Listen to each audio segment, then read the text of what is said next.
Abonnez-vous, likez, partagez. Bonjour et bienvenue à tous les amis du Christ. Les amis du Christ, c'est une famille, c'est la famille de tout le monde. C'est votre famille. J'aimerais vous voir nombreux abonnés à cette chaîne YouTube. Dans la vie chrétienne, si tu veux vivre la gloire de Dieu, tu dois apprendre à grandir.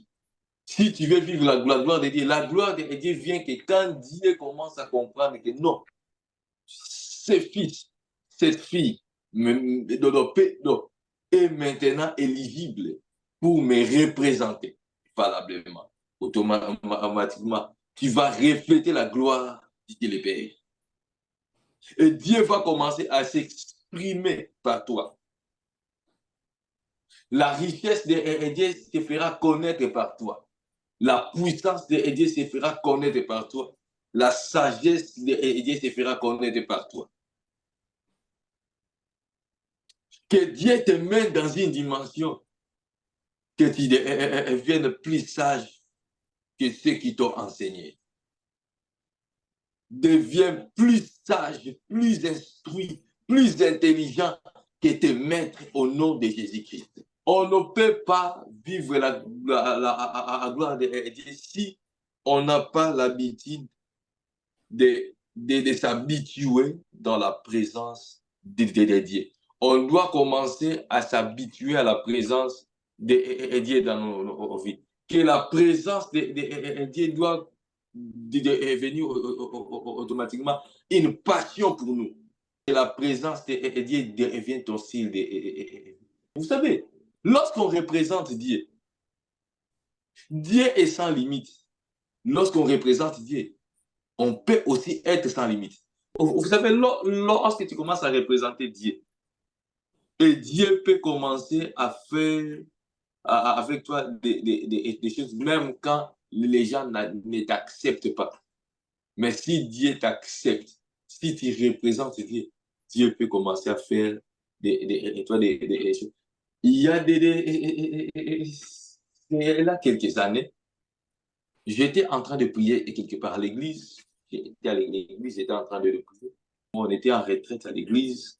À 6 heures du matin, il y a un serviteur de Dieu qui est venu me voir pour me dire que non, l'homme de Dieu, est-ce que tu peux me rappeler le message que tu es venu me donner à 2 heures?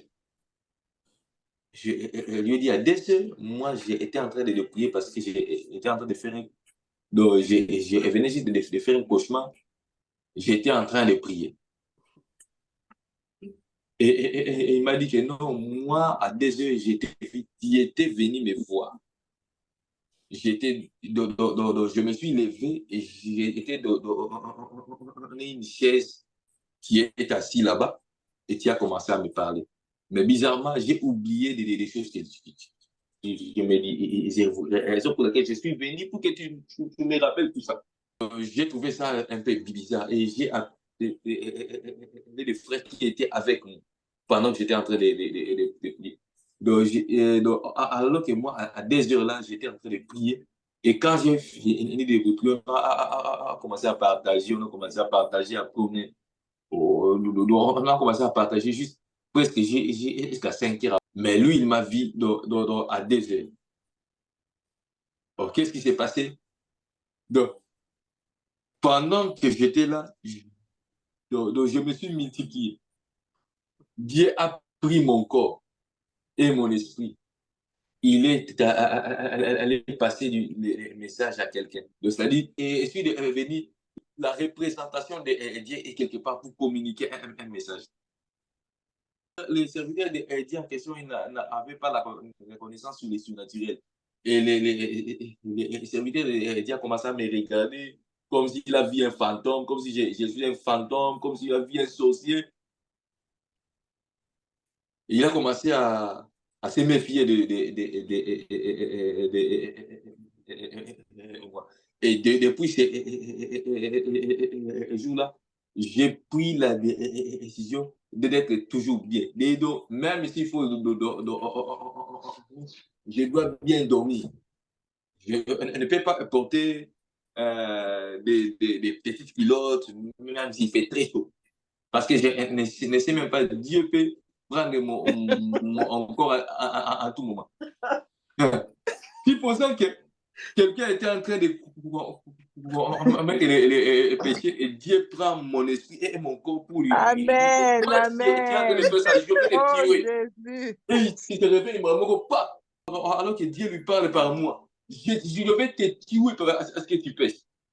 Et c'est pour ça que Dieu m'utilisait comme ça. J'ai été torse nu et puis en je serais qualifié d'un sorcier. Depuis ce jour-là, je me suis dit, donc, moi, quand je ne porte pas des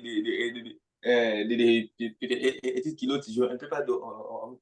Même s'il fait très chaud, j'aurai des pantalons, des t-shirts, des couleurs frappant, soit blanc, soit grise, et ça soit quand même bien et ne pas obscur. Même quand tu seras marié. Oui, oui, oui.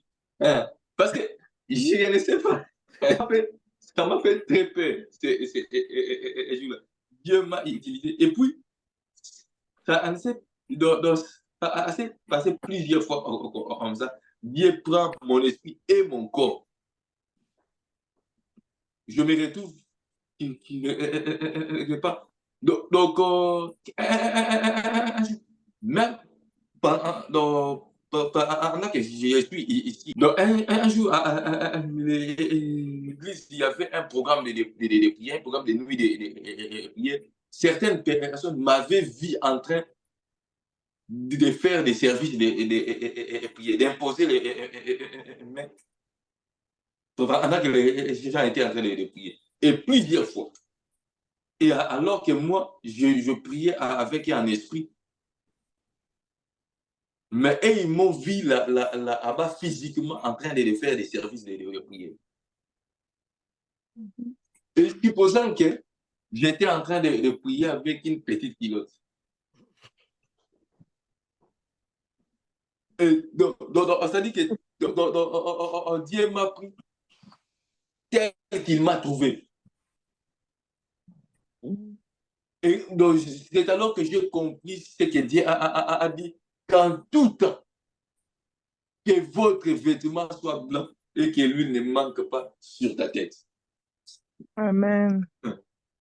Parce qu'on ne sait pas à quel moment que tu peux représenter Dieu.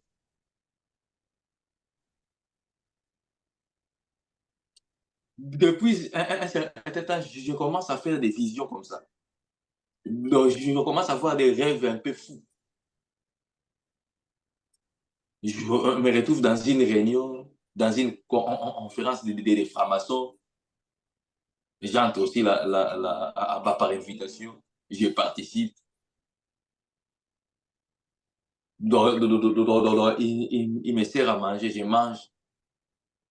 Et puis, je demande aussi la parole. Je partage aussi Jésus dans une réunion de francs-maçons. Et avec des démonstrations de la puissance et de l'esprit. Les satanistes aussi infiltrent l'église. Moi aussi, j'ai fait des rêves comme ça. Comment est-ce que je peux infiltrer les satanistes? Qu'est-ce que la Bible nous dit sur ça? Donc, notre Dieu, donc, si tu veux, donc, il faut t'habituer dans la présence de Dieu, car notre Dieu est environné, notre Dieu vit dans l'atmosphère de la sainteté. On ne peut habituer dans la présence de Dieu que quand